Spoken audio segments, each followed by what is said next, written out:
Hello everyone and welcome to game number 2 between IdrA spawning as a red Zerg and his opponent's going to be LiquidNazgul spawning as a blue Protoss. The map's going to be Scrap Station and let's see what's going to happen here. If you didn't see game number 1, please check it out. It's a pretty good game between these two players and I'm not going to spoil who won the first one, but this is best out of 3 and this is game number 2 and yep, let's see what's going to happen in this one. And IdrA of course going to be scouting into the right positioning because there's really, if you're scouting somewhere over here, you're a freaking, I don't know what you call. You don't even play Starcraft 2 if you're not gonna scout the right way. If you're playing as a Zerg player. And LiquidNazgul is gonna be getting a pylon right next to his nexus. Pretty common for the Protoss player to do this. And this Overlord is gonna take his time to get towards the LiquidNazgul base. And IdrA's just gonna be chilling over here. And in the first game, both players didn't really say anything to each other at all, which is kind of weird because you know IdrA likes to talk to players, but I don't know. I guess he didn't want to say anything. So does the LiquidNazgul. Both players are just quietly playing Starcraft 2, really polite, which is really good, showing really good manners.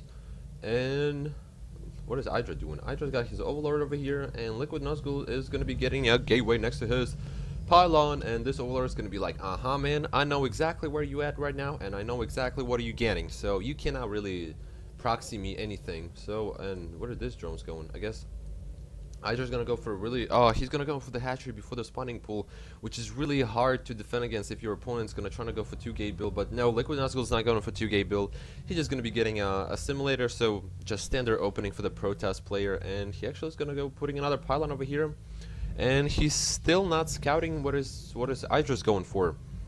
So he could have been actually aggressive because you know that if he scouted the hatchery before the spawning pool, you can put a lot of pressure on your opponent. And IdrA's finally getting his spawning pool, which is a little bit late, but the hatchery is gonna kick in towards maybe the next couple minutes when it's finished, the economy thing. And LiquidNazgul's getting a cybernetic core right over here, which is really far from the pylon. And let's see what he's gonna be getting a second assimilator. So if you get really early assimilators, I think he's might gonna go for the 4-gate build like he did the first game. He went for the Stalkers, and yeah, that's about it. I'm not gonna spoil anything for anybody because it's really not the thing. And I really need to put some drones over here to start mining some gas. These guys are like, whoa, just mining all the minerals out of the thing.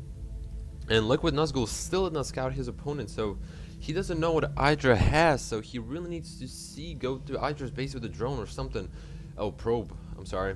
And trying to find exactly what IdrA's going for. So IdrA's just like, oh, my opponent did not scout me, so I'm just going to be playing really safe. And hatchery is finished from IdrA, and he's going to be getting it up and saturated. Getting as many drones as he can. Just trying to get a good economy going right over here, so which is pretty good. Good. And LiquidNazgul is going to be actually scouting or trying to break through rocks. I don't really know what this guy's going for right now. Nope, he's not. He's just going to be scouting, looking for something. I don't know what he's looking for because you can't really do proxy from Zerg player. Unless you really want to build a hatchery right over here and start building spine crawlers towards his base. But nope. And LiquidNazgul's getting another gateway. And warp gate technology should be getting pretty close to finishing, kind of in the middle right there. And he should be chrono boosting that as soon as he can. And one Zergling is going to be chilling right over here, and another one's going to be looking for any expansions, crazy gold expansions over here, which is really common from players to do nowadays. Really, not this. Oh, the Zergling is like, oh, time for me to go. Oh no, he's gonna die. Yeah. And Automaton 2000 actually is gonna survive, and one Zergling is actually gonna make it to the LiquidNazgul's base, and he's gonna see exactly. Oh, nope. The pylon's gonna be in here, so he's not gonna see. Oh, actually, he might. No, IdrA did not bring his Overlord back. He needs to bring this Overlord back to LiquidNazgul's base and see that there's a Twilight Council and 2 more gateways coming in from LiquidNazgul. So he's going to go for the 4-gate build again, which is going to be really hard to deal with.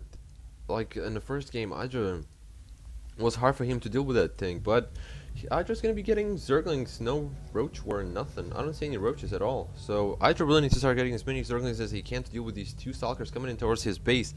And he probably knows there's an expansion because of the creep tumors being over there. And no, actually, LiquidNazgul's actually backing down right now. And IdRA's getting a lot of Zerglings on the field, just going to be chilling, thrilling, doing nothing. And the layers being morphed in right now, if that's the correct way to say it, morphed in. And let's see if he's going to be getting any. Oh, he actually is getting Hydralisk Den. which is really good. IdrA are great against the Stalkers. They're going to be puking down those guys with those needles, owning them pretty much all the time. And this Overlord is going to be chilling over here from IdrA. And he really needs to use this one to scout that there is more gateways coming in from LiquidNazgul. And LiquidNazgul Blink Stalkers are almost finished. And look at these guys are going to be pushing towards IdrA's base. And what are these Zerglings are doing? Zerglings are just being behind over here. But the one is over here, so he knows exactly when LiquidNazgul is pushing in. And there's a proxy pylon build over here, so to reinforce his army. And one of Zerglings is being shot right now. Poor guy dying. And Spinecrawler being in the middle right over here. And all of these Zerglings, they're actually separated from the rest of the army, which is going to be really hard for IdrA to deal with, because look at this, there's only one Spinecrawler and a couple Zerglings over here to deal with these Stalkers, but there's 6 Hydralisks on the way from IdrA. 7 actually going to be finishing up. 2 are a little bit going to be late, but the Spinecrawler is down, and the Zerglings should be able to get in from behind and start surrounding all of these units. And look at these Zerglings are coming in from behind, trying to focusing down on the Stalkers, and a Hydralisk should be focusing down on these Stalkers, and there's really no way for them to blink except behind the rocks, but I don't think they have enough energy. And look at this, IdrA doing a great job pushing in all the Stalkers in a corner with these Hydralisks.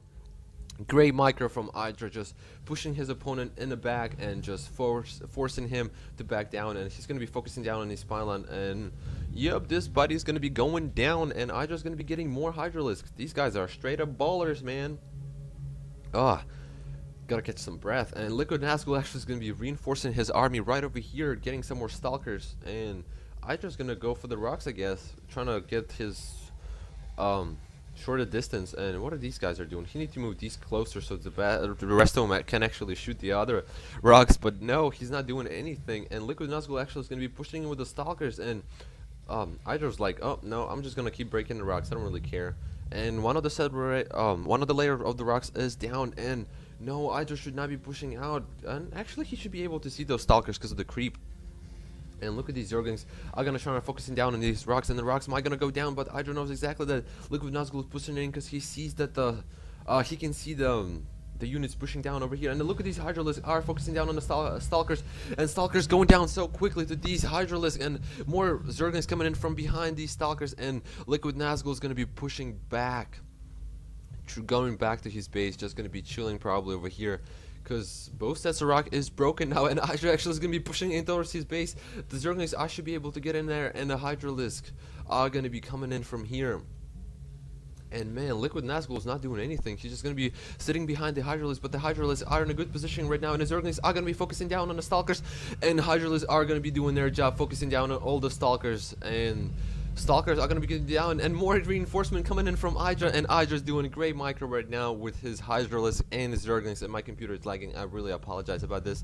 And LiquidNazgul is going to be GGing, and IdRA's going to be saying GG. So this has been game number 2 between IdrA and LiquidNazgul, and thank you for watching.